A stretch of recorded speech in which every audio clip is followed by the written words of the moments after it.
মতোই 2 নম্বর প্রশ্নটিও সেম, যে 20 টাকা কত টাকা 16%। এখানে যদি আমি এই প্রশ্নটাকে এভাবে করতাম যে 90 কত সংখ্যার 75%, একই প্রশ্নটা এভাবে, অথবা এটাকে যদি এভাবে বলতাম যে কত টাকার 16% সমান 20 টাকা। ওকে, একইভাবে আমরা করব। তাহলে কত টাকাকে আমরা ধরলাম কত, এক্স, টাকার বলতে এর বলতে গুণ 16% সমান কত বলেছে, সমান বলেছে 20।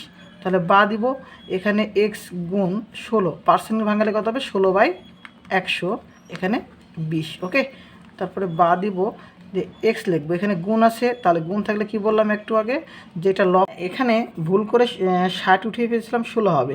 8 দুগুণ 16, 10 দুগুণ 20, 2 একে 2, সরি এখানে 8 দুগুণ 16 8 হবে, আর এখানে হবে কত, 10 দুগুণ 20। আবার 2 দ্বারা কাটলে কত হবে, 8কে 2 দ্বারা যদি কাটি, 4 দুগুণ 8, 4 দুগুণ 8, তাহলে এখানে কত পাবো আমরা, 5 দুগুণ 10, 4 একে 4, 4 পঁচিশে 100, অর্থাৎ 5 পঁচিশে কত হবে, 125 টাকা।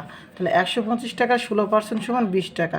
তাহলে আমরা এটাকে এইভাবে দেখি, 125 টাকার বলতে গুণ 16% বলতে 16/100, এটা সমান 20 টাকা উত্তর হবে, তাই না?